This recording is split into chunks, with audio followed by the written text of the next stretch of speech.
Good morning, everyone, and welcome to the Spring 2021 Faculty Development Days All-Faculty Meeting. We're glad to have you joining us virtually this morning.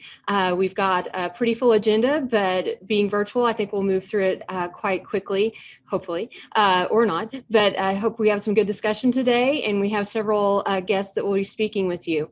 So to get things started, I'd like to welcome our Chancellor, Dr. Hal Higdon. Good morning. It's good to see you again. I see about 140 participants down at the bottom here. Let's see, 140. I have to put my 203 now, so we're building an audience, so that's great. I always enjoy speaking with everybody. Obviously, in these unusual times, doing it remotely is a little more difficult, but it's also probably, I think about the ability to learn. I've learned Zoom, I've learned Microsoft Teams, I've learned WebEx, I've learned a lot about things, and I'm being interviewed by the newspaper on Friday. They're interviewing the heads of the four higher educational institutions in Springfield about what COVID has changed about each institution and what are permanent changes versus temporary changes. And the first thing that comes to mind is our ability to use different modalities more effectively. When you think about where we were January the 13th, 2020, and what we were capable of doing versus what we're capable of doing January the 13th of 2021, it's light years. And so the first thing I'd like to do is thank every one of you, whether you're in administration, faculty, or staff, for the great work that we did. I go back to March 13th when we basically shut down the college and shut down the world, and how we persevered, how we brought students back for labs late in the spring. Julie and her team did a great job of helping us to move things online. The decisions that were made years ago about having shells and canvas turned out to be great. I have a monthly meeting with all the presidents in Missouri, and some of the horror stories I've heard and continue to hear about financial problems they're having. We have one institution that's in their second RIF in a year over in the eastern part of the state. We've really got some institutions that are hurting right now. And to be perfectly frank with you, OTC is not. We budgeted for a 10% decrease in enrollment. We had a massive increase for summer. Fall, we were down about 3 to start the semester, but due to great retention, we ended up being up. We're down about 3% with still a week to go, less than a week to go before the next semester. So we're going to do fine. The state released the other half of our monies last week. We're going to be using that for some one-time capital expenditures, plus saving some to roll into next year. We're in awfully good shape. And we're only in good shape because A, our community believes in us and has funded us. B, we've saved for a rainy day and we have that rainy day fund if we need it. C, we did an extraordinarily good job of spending our CARES money. We used it to enhance technology. We used it to pay for testing. We've used it to pay for counseling services that are now available to full-time, part-time adjunct students. And that's something that it's my goal to keep that even after CARES funding is gone. So it's been a tremendous year. Everybody's wondering about vaccines. We had contact with the health department yesterday. They reached out for our help. Dr. McGrady and her team in Allied Health has made us aware so that we can make the health department aware of how many people we have that can help distribute shots. The federal plan is almost non-existent, so it's basically a state plan. The state of Missouri will be starting to push out vaccines, hopefully fairly soon. They still have not pushed out enough to totally take care of our health systems like Mercy and Cox. But once we get our aged parents and grandparents taken care of, and once we get all of our first responders, then we're up next. And it looks like OTC will be called on throughout the district and throughout the service area to be a big part of getting people vaccinated. Our goal is to be a great partner with all the health departments, all the systems and to get those vaccines as quickly as possible. And then we'll probably use some sort of sign-up mechanism similar to what we did with the turkey dinner for for Christmas, and get those vaccines out. Our health care group here on campus in Springfield have also signed up to be distributors of the vaccine.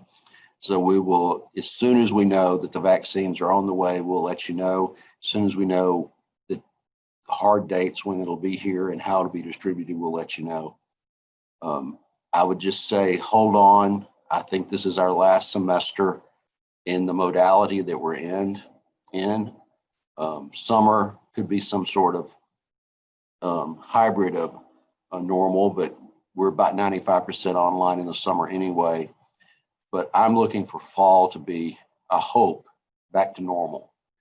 It's a new normal. People don't like to say there's a new normal, but I think that modalities have changed permanently. Students have made decisions about online that they're not going to go back. There'll be a little fluctuation back, but I think more and more students are going to go in a trend that had already started, which is basically being hybrid students, some seated, some online, labs being in person. So I'm really excited about the positive changes that a negative situation has helped us with. Once again, we're in the legislature. The legislature's back in session. We have some new legislators, and that always scares me every year because they always have a bright idea of how to help us or hurt us. We'll try to embrace the ones that want to help us and try to fight off those that want to hurt us. But we have the governor has been inaugurated for 4 years. He continues to be a strong supporter of OTC. And as I see Robert on the line, and he'll talk about the Plaster Center for Advanced Manufacturing, so I won't steal his thunder, but obviously the state has made a big investment in that, and we're hoping they will make another investment. We've been really excited to have several private investors with that center. So I'm really bullish on OTC. The higher education as a whole lost about 9% of their enrollment last year across the country. We're going to have declining high school enrollments through 2026. So it's going to be more and more competitive. Our four-year partners who used to claim to be selective are no longer even claiming to be selective. So they're reaching out for our students. But the interesting thing is we're up over 300 students in A+ this year, which means those students would have gone to a four-year school last year. So we're going to work to continue a strong A+ program. The governor has infused $11 million into A+ to take care of that increase. So that will be there. We'll start planning for graduation. Our plans right now is that graduation will be in person. As you know, Missouri State has held in-person graduation. We will plan on a socially distanced graduation. It could include 2 ceremonies. It could include, we don't know exactly, but our plan would be to hold in-person graduation if the health department, in consultation with the health department, feel like it is valid. We will extend the invitation to anybody who didn't walk last year who wants to walk this year. And we'll hope that we are able to do that. It's something I miss. Graduation is my favorite day of the year. And I hope we get to do it again this year. As you know, we did not make the decision to do away with spring break. Dr. McGrady and I talked about it, and we talked about it as a group. Halfway through the semester, particularly a stressful semester, I think the week at Thanksgiving probably gave some people some good mental rest, and I think a spring break will do the same. So I'll sum up there. I don't want to take all your time because you have speakers who have a lot more relevant information than I do, but I just want to thank you all for what you do. I'm proud to work with you. I'm proud. I used to say I'm proud to lead the best institution in the state of Missouri, but I really think we're the best institution in the United States. And our future is bright. Great things are getting ready to happen. And OTC continues to lead the way. And we really have for 30 years. And we're 30 years ago, this fall was our first freshman class. So we've come a long way, and I look forward to many years with you. And have a great day. Thank you, Dr. Higdon. We definitely have a lot to look forward to in 2021 at OTC. Next up with the Provost update is Dr. Tracy McGrady.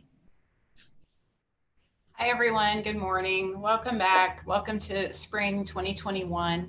I hope you all had a relaxing time away and that you managed to stay healthy. Your families managed to stay healthy. As Dr. Higdon said, we do have reasons to be optimistic. We've got vaccinations that are on the way, but it is important. Continue to wear a mask, limit your interactions at work, obviously, but also in your life outside of work. Whenever we are seeing our employees that are contracting COVID, it seems to be that they are contracting them, from all the places that the scientists have told us, from, small family gatherings and, going to lunch with friends, that sort of thing. So please just continue to stay vigilant so that we can keep our workplace as healthy as possible. Continue with your mask wearing and being smart. I'm not going to spend a lot of time this morning because I know you've got classes to prepare and other things to do, but I want to again acknowledge, as Dr. Higdon said, what a remarkable job you have done over the last 10 months. A global pandemic was certainly not on my bingo card and not what we prepared for, but I think we've done a really terrific job and I'm really proud of that. As we head into this semester, I'd like to ask two things of you. The first is I'd like for you to remember to ask for help.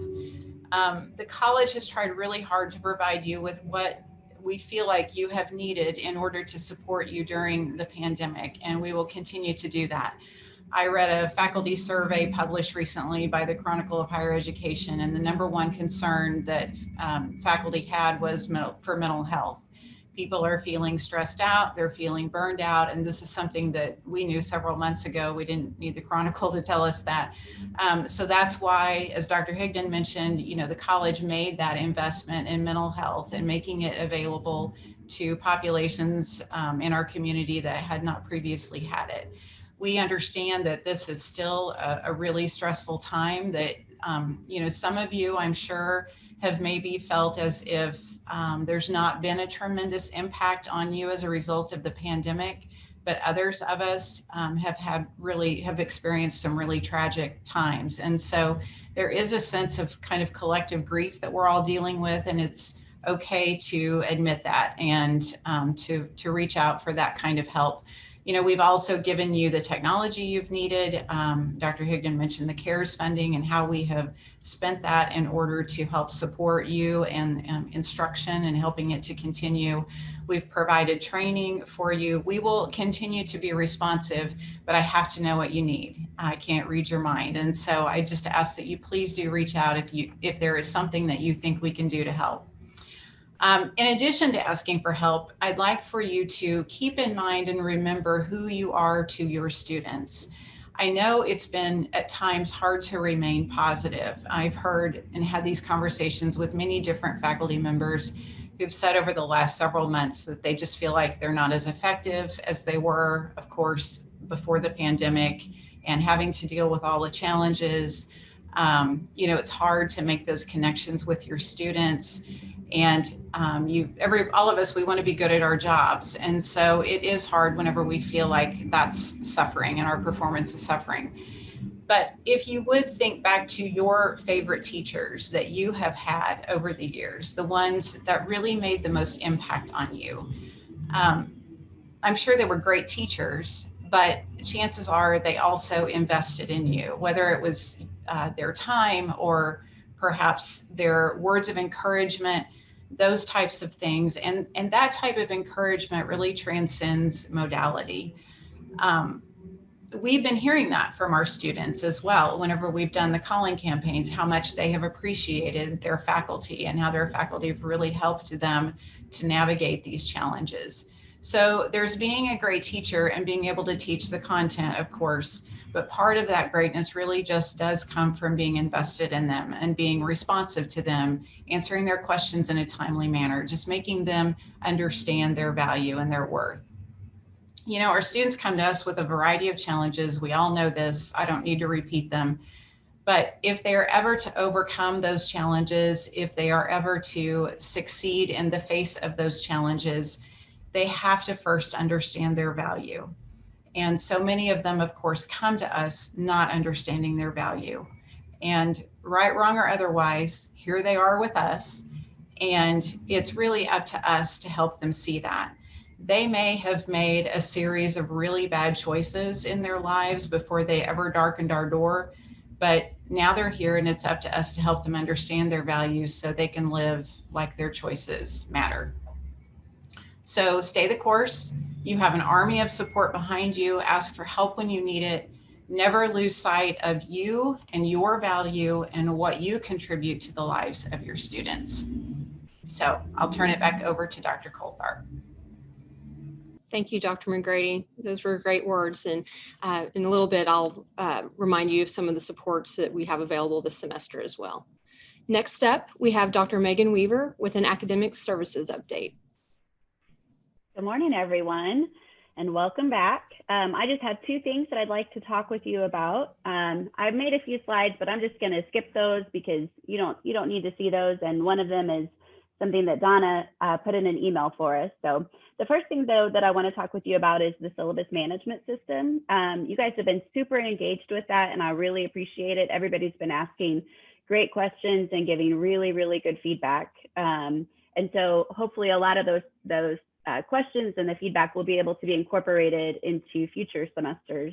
And some of the changes we've already been able to make. So if you do have questions or feedback, just please continue to send those my way. This is obviously our first semester and we have many more semesters to go with using it. And it will also, I think, get easier from semester to semester, particularly because you'll be able to copy your syllabi from this semester to the summer or to the fall and beyond. So thank you. And if you do continue to have questions before this semester gets started, I'll be on Zoom tomorrow at 11 a.m. and at 2 p.m. So right after the Borough Mental Health panel, back to what Dr. McGrady said, we do have that Borough Mental Health panel tomorrow, which I think will be fantastic. And then also at 2 p.m. tomorrow. So just hop in, and if you have questions, I'll be there to answer them. Or if you just need some ideas about where to put things or how to do some different things, it's actually fairly flexible in terms of how to adjust different things. So I'm happy to do that. The second thing I want to talk with you about is assessment of student learning. So I'm putting together a group to focus mostly on the institutional learning outcomes. And so I'd like to just ask for your help if you'd like to be part of that group. The OTC faculty Facebook page had a great post last week where you guys are already talking about institutional learning outcomes and some of the things that I'd like to move forward with. So for example, there was a post that talked really about critical reasoning and information literacy.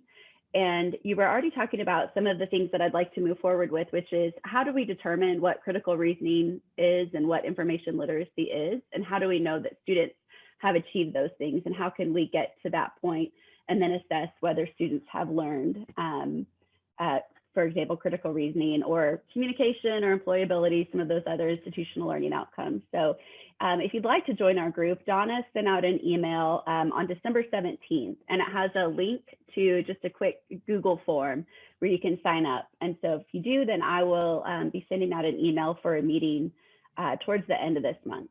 So we'd love to have you. And I know everybody's got a few things going on in this semester, but like I said, I think a lot of people are already talking about those institutional learning outcomes. And so love to have you in the group.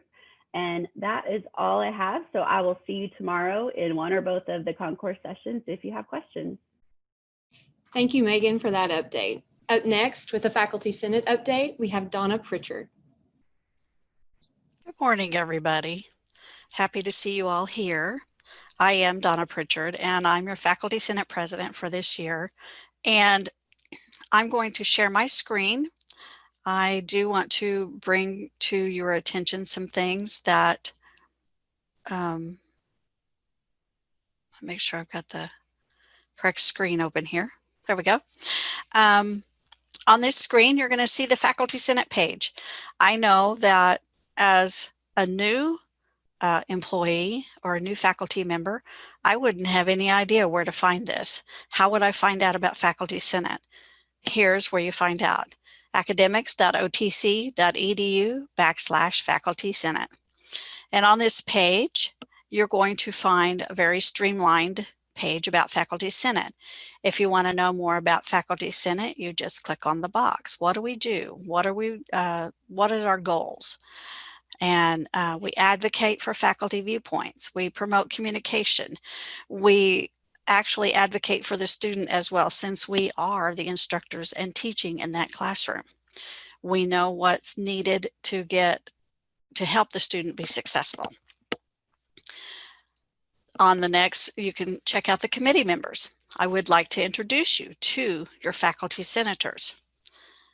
As you can see, there's me in all my glory right there. And then we have Robert Clark, he's the vice president. We have Ross Lawrence, he's our secretary. We have Karen Forsey, she's our treasurer. And we have Craig Granger, who is our communications director. And I do want to give a shout out to Craig, because he worked really hard and he fixed this page where it is easy to read. You can tell who is what and where and how long they have been in the Faculty Senate and how to reach them if you have any questions or anything that you would like the Faculty Senate to address.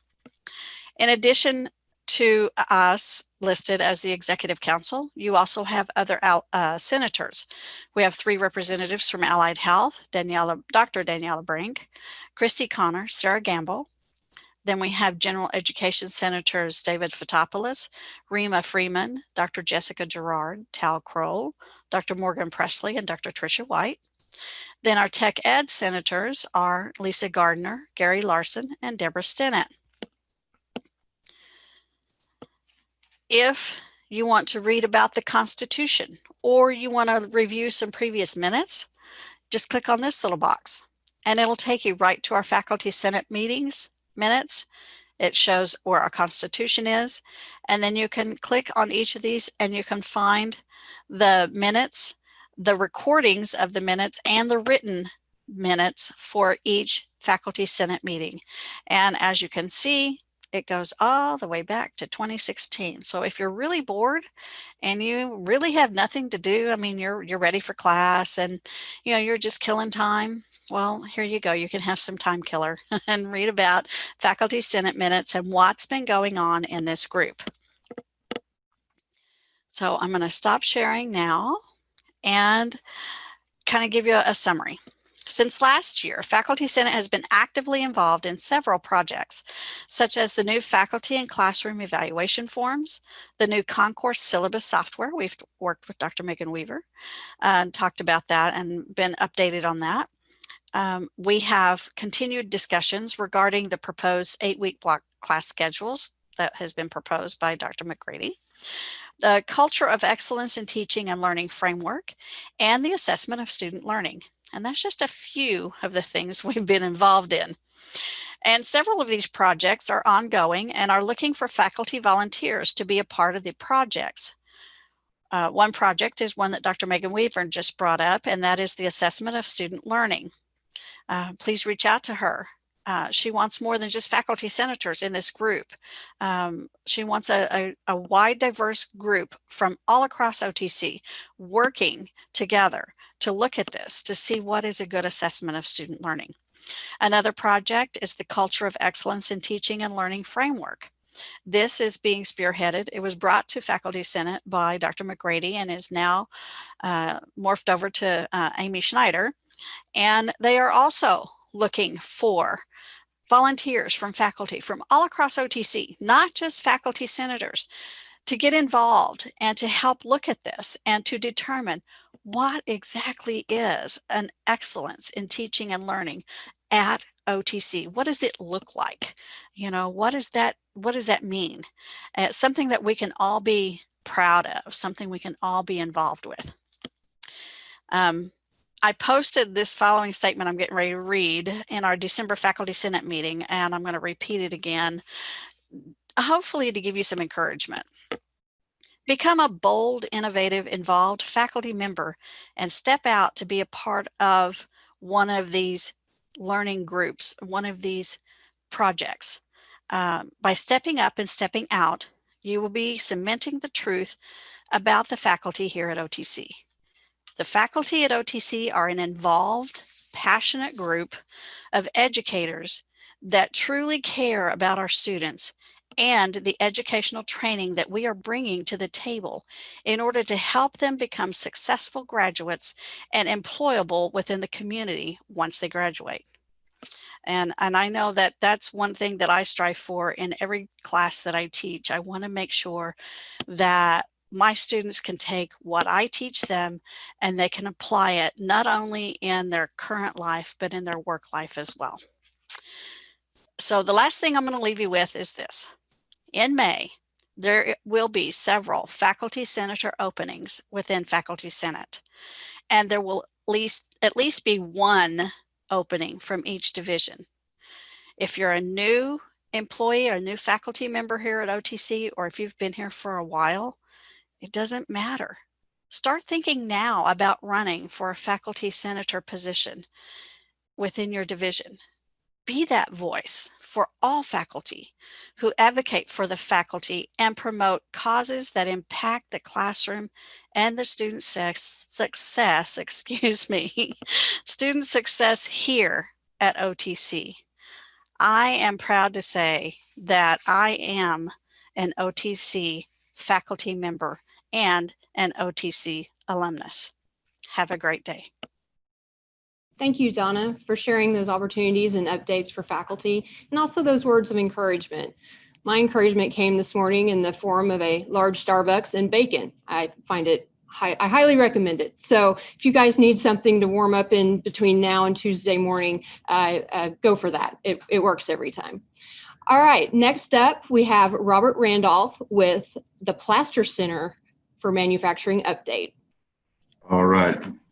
Thank you. And yes, I'd like to provide an update on some advancements within our project. As you all are probably aware, the number one announcement I think that we have to make is that we have renamed the project. It's no longer just the Center for Advanced Manufacturing, but it's now the Robert W. Plaster Center for Advanced Manufacturing.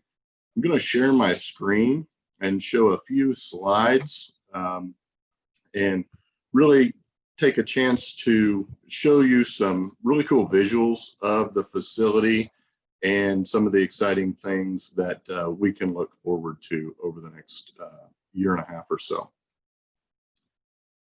Some of the key highlights for the Plaster Manufacturing Center, if I can get my slideshow to behave.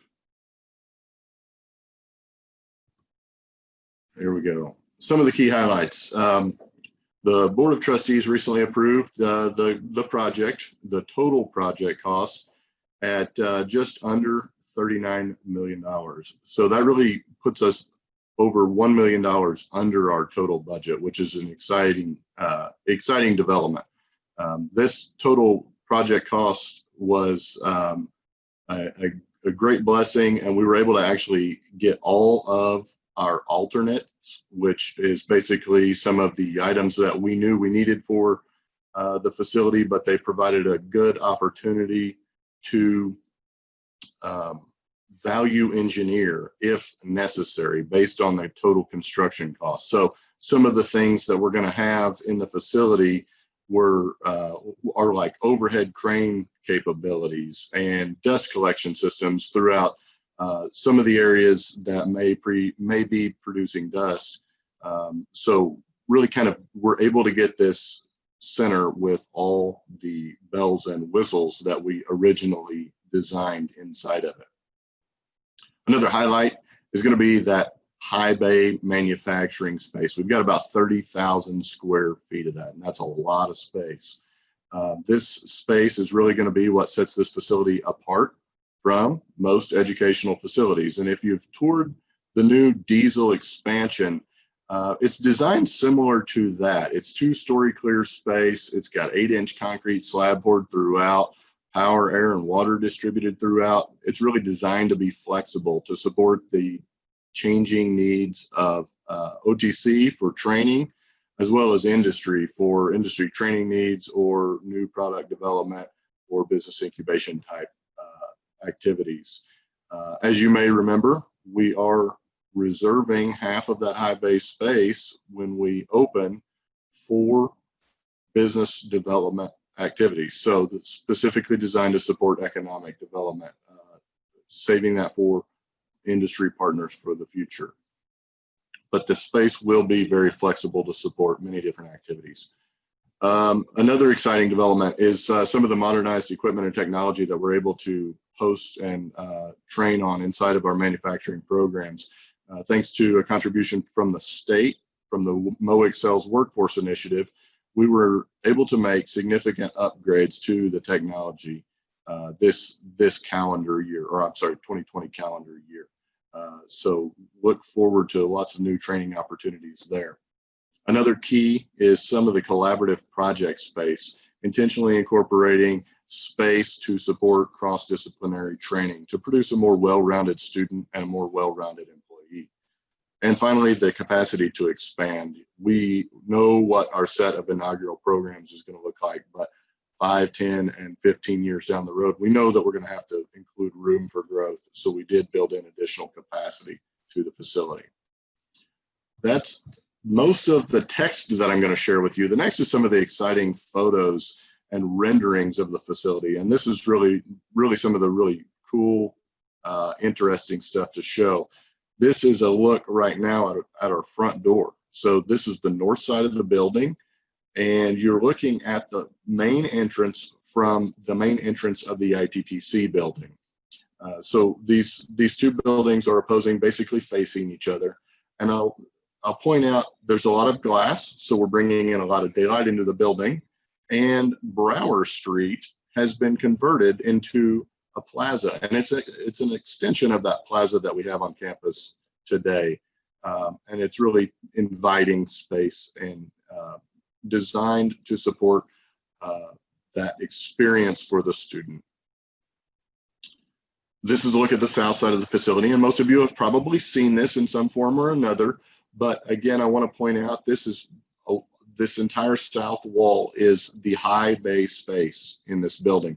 So this is the support for manufacturing industrial equipment inside this space, and there's a lot of glass, and this is running adjacent to Chestnut Expressway. So we're going to get a lot of visibility into some of the exciting things that are happening inside that space. This is a look at the east side of the facility, and what you'll notice is a ground level overhead door. In order to support that high bay space and some of the equipment that we need to be able to move in and out of the space, we had to include some overhead doors where we could actually deliver and move things in and out. And then on the other end, we've got one on the west end as well. This is a 500-foot long building, so very, very large. We didn't want to have just one means of moving equipment inside and out of the building. So another one on that side as well.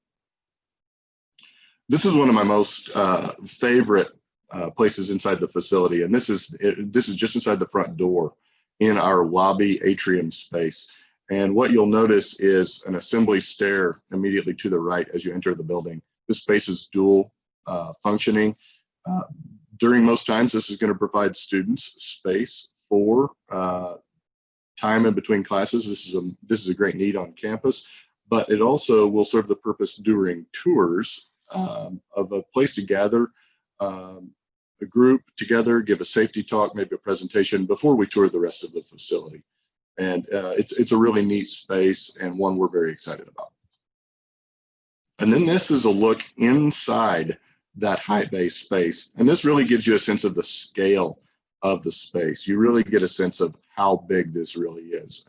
30,000 square feet is quite an amount of space. This is 500 feet long, so a lot of different training activities can take place inside this space. And this is a bit of an eye chart. I'm going to go quick here. I don't expect you to read everything, but the main point that I want to point out is that we are on track to open the facility and operate in fall of 2022. Now, this particular calendar does have weather delays built in if weather will cooperate. Hopefully we can get in a little bit earlier than this and begin installations of all of our equipment and furniture and be ready to open before the semester of fall 22. Thank you for your time. I'll turn it back over to Dr. Coltharp. Thank you, Robert, for that update. What a beautiful space and something to look forward to. I also wanted to mention they have a camera, a live feed that shows the construction of that building. It's on the OTC website. So if you haven't had a chance to see that yet, you can check it out. It's also great for monitoring the weather and road conditions here in Springfield. I'm going to go ahead and move into the Center for Academic Innovation update portion of our meeting at this time. We have a few milestones to celebrate as well. It's hard to believe that the Center for Academic Innovation didn't exist a year and a half ago. And then if you take into COVID, we've really only been functioning for about 8 months without other distractions, if you will. One of the things we've done to highlight and make you more aware of the services we offer and provide to you is an annual report. And Corey, if you'd pull that up, we've just released this. It's available on the Center for Academic Innovation homepage, and we'll be talking a little more about it in our next center newsletter. But we're really proud of the work we've done so far with you this year. And just to hit a couple highlights on that, we have supported through our Canvas support station at the beginning of just the fall 19 and 20 spring semesters, this is all pre-COVID, over 500 faculty and students. And that's just basically those first 2 weeks right up to and into courses. Another thing that we've done is our instructional development projects. Our team has assisted with over 69 development projects in just this year alone.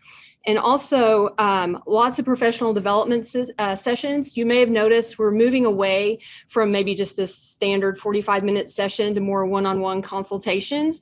But during this time alone, we had over 70 sessions, and these are the PD sessions themselves, on 44 unique topics with 32 presenters across 6 OTC locations with nearly 300 attendees. And that impacted over 220 OTC faculty, both full-time and adjunct. And it also reached out to 98 departments. So we're excited and continue to provide that support and services to you into the next year. Another thing that has changed with the center is formally over just before the holiday break, we restructured our faculty advising group.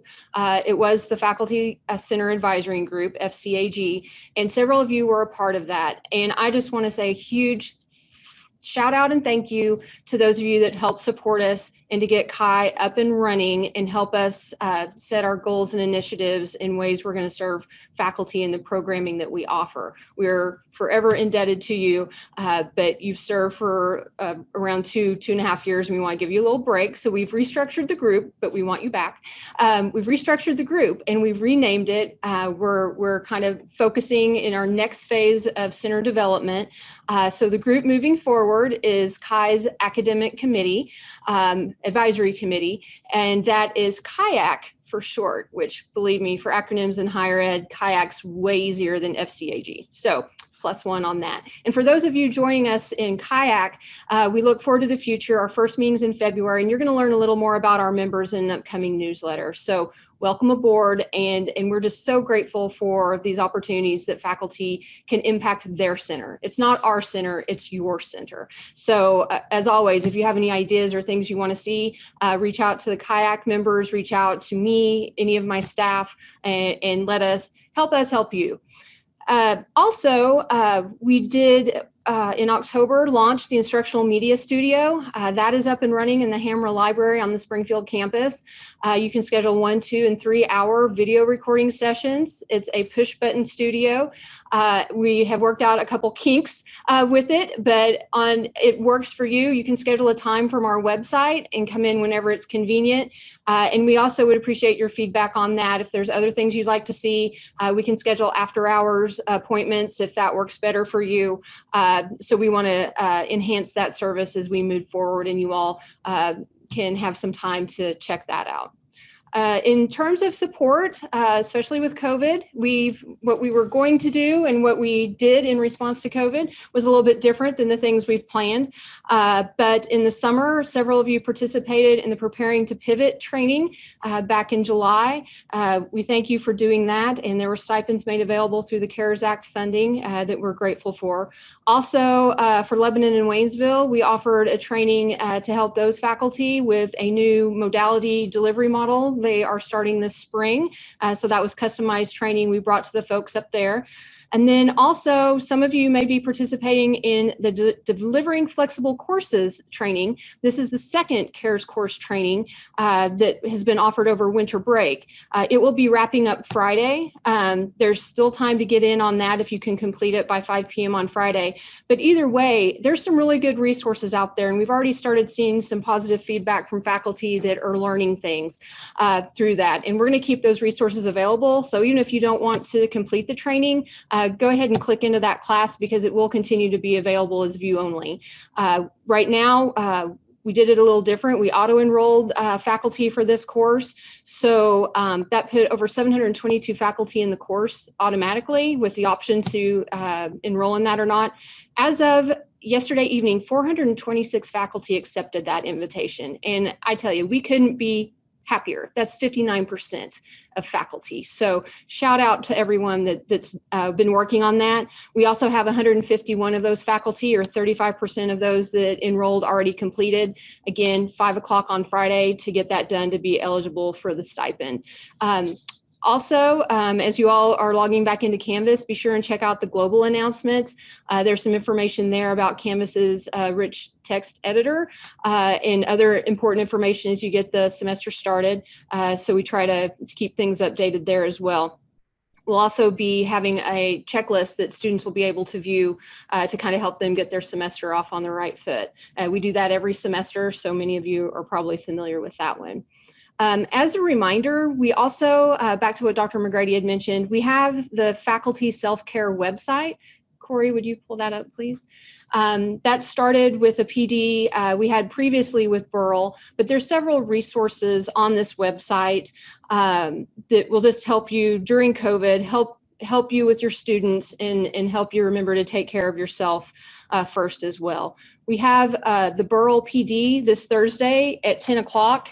To kind of go along these same self-care lines, and that is bringing their services to our adjuncts and part-time employees. But that PD session is open to all faculty, and they're going to do some exercises there that will be of benefit. So if you have time, please be sure and check that one out.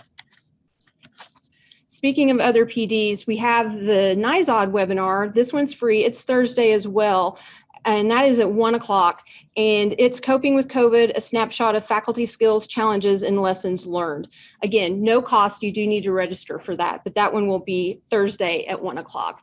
And as Megan had mentioned, we've added, back by popular demand, we have added 2 new concourse syllabus trainings virtually on Thursday from 11 to 1 and 2 to 3. So thank you, Megan, for coming with those. I know we've got some faculty with some questions, and it'll be great to walk through that with you. As usual, the Canvas Support Station is happening again this semester.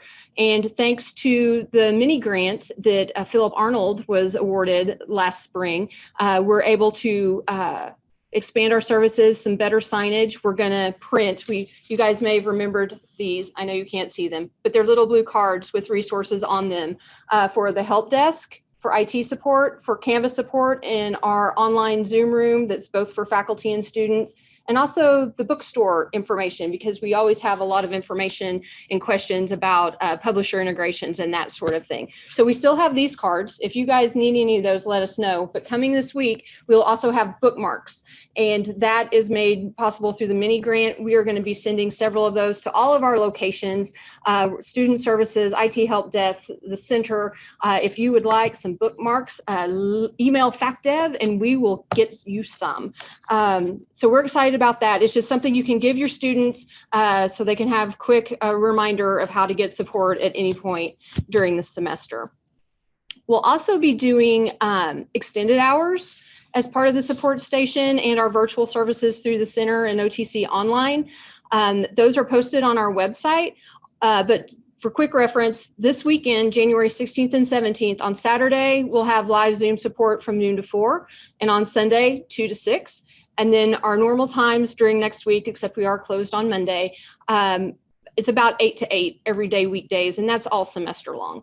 We do close at 7:30 on Fridays. And then also next weekend, so this will be your first weekend after classes started, January 23rd and 24th, we'll have those same weekend hours, noon to 4, 2 to 6. And that is through our Canvas Zoom site. It's on the card. It's the online Zoom, and it's all over our webpage, our Contact Us page. So we look forward to serving you there if you run into any questions over the weekend as you're getting your courses up, or even stumble across things once the semester opens. We continue to provide support virtually and physically. I will say, due to our spacing, virtual is sometimes the way to go for the most immediate assistance. The office is open. We've got several staff that are dedicated to virtual support and helping field those questions. So, but we are still available. We also have, if you just want one-on-one, somebody to talk to, somebody to walk you through a process or something you had a question with, we have the one-on-one Chi consults. You can schedule those with our staff, and there's a link to that on the center webpage as well. And as always, just if there's anything you need that you're not getting, I know Dr. McGrady extended this invitation. I would like to do the same. If there's a way the center can help support you now and moving forward, reach out to me. Again, it's your center, and we want to help you. So that are all of the updates from the Center for Academic Innovation, and we too are looking forward to what 2021 will hold. So to close us out for the morning, I would like to reintroduce Dr. Tracy McGrady. Thanks, Julie. I don't know about the rest of you, but I think it's pretty clear that Julie and her staff need more to do.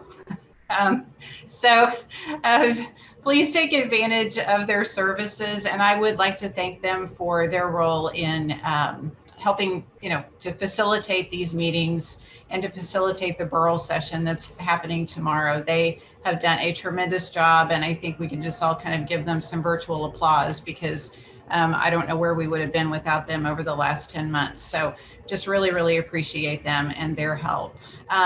One thing that has struck me just listening to everybody speak this morning is how I'm very proud of the fact that we didn't let the challenges that were presented to us in 2020 stop us from really moving forward to meeting our mission. And, Donna talked about the work of Faculty Senate and really engaging in those discussions about the culture of teaching excellence here at OTC.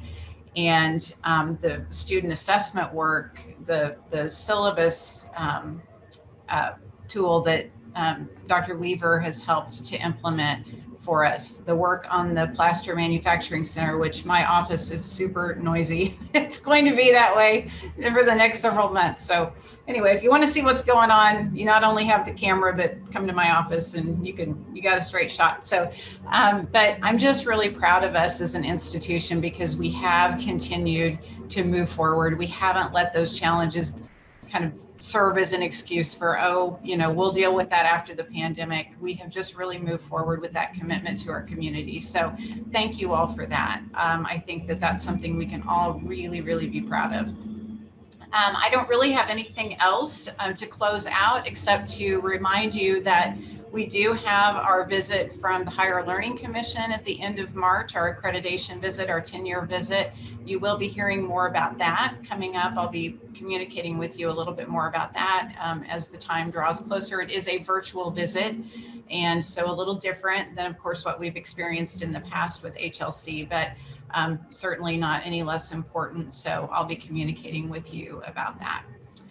As I said earlier, please reach out. I'm here to support you, and I'm proud of the fact that I am. And it's something that I feel very strongly about, that is a big part of my role. So I am here to support you, and I wish you the best semester possible. I think every semester, it seems like so far, keeps getting a little bit better as we've been dealing with the pandemic. But we do have a light at the end of the tunnel, and I'm encouraged by that. So have a great semester, everyone.